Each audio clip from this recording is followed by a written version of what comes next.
Bonjour, dans cette vidéo, on va regarder de quelle façon on peut utiliser l'application Timio Suite pour faire la programmation de notre robot Timio. Donc, lorsque vous allez ouvrir l'application sur votre ordinateur, vous allez avoir accès là, à 5 moyens de programmation, donc VPL, VPL3, Scratch, Blockly, puis Aceba Studio. Vous allez avoir également accès, si vous cliquez sur le point d'interrogation, à des ressources en ligne. Et vous avez aussi là, des éléments de configuration. Ces éléments-là, on va les regarder plus en détail dans d'autres vidéos, là, comment lancer le simulateur, etc. Mais c'est des choses qu'on va pouvoir regarder dans d'autres parties. Donc, lorsque vous allez vouloir programmer, vous devez choisir dans un premier temps quel langage de programmation vous voulez, puis vous devez aussi avoir un robot Timio de brancher à votre ordinateur que le logiciel va être capable de reconnaître. Donc, si je fais le tour là, des 5 plateformes rapidement, donc si je vais sur VPL, qui est l'ancienne version de VPL 3, on va avoir justement le robot. S'il y en a plusieurs, le robot, ils vont tous apparaître ici. On sélectionne le robot qu'on veut programmer. Si on n'a pas de robot, il y a toujours une possibilité de lancer un simulateur. Je vais en parler aussi dans un autre plateforme. Mais il faut absolument qu'un robot soit branché. Sans ça, on n'a pas accès à la plateforme de programmation. Si on n'a pas de robot, ben, il va falloir utiliser le simulateur pour être capable de faire un peu de programmation. Donc, une fois qu'on a choisi notre robot, tout ce qu'il nous reste à faire, c'est de partir la plateforme de programmation.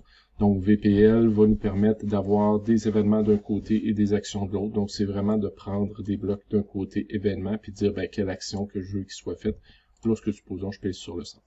Donc, ça, c'est pour la première plateforme. Il va y avoir des vidéos plus détaillées là, sur l'utilisation de chacune des plateformes.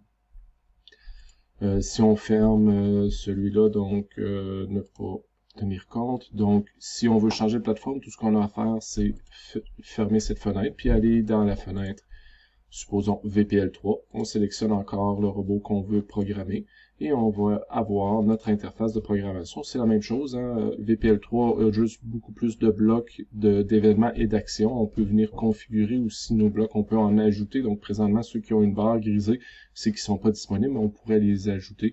Puis ça fonctionne toujours de la même façon, là, en plaçant un événement d'un côté et on va placer une action, mais peut voir ici qu'on peut placer plusieurs événements ou plusieurs actions lorsqu'on va faire une ligne de programmation.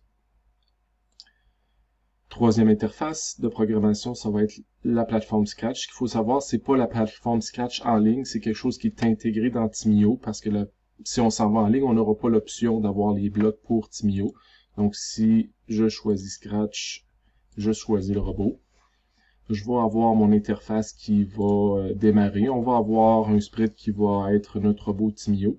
Et ici, on va avoir également accès aux blocs de programmation pour notre Timio. Donc, c'est la même chose. On va prendre des blocs qu'on va venir placer dans une pile ici, puis on va pouvoir exécuter là, notre programme par la suite directement sur notre Timio. Dernière plateforme de programmation par bloc, c'est Blockly, donc un autre de programmation par bloc qui est semblable à Scratch. Cependant, il n'y a pas de petit simulateur à l'intérieur, hein, c'est vraiment uniquement des blocs. Donc, on va avoir les événements, on va avoir les actuateurs, etc. Et on peut aussi sauvegarder ou télécharger là, des programmes que d'autres personnes vont avoir fait. On pourrait changer le langage également là, dans cette interface-là. Et dernière, probablement qui ne sera pas vraiment utilisé là, pour la majorité d'entre vous, c'est le Aceba Studio. Aceba Studio nous donne accès à un langage texte, donc le C++.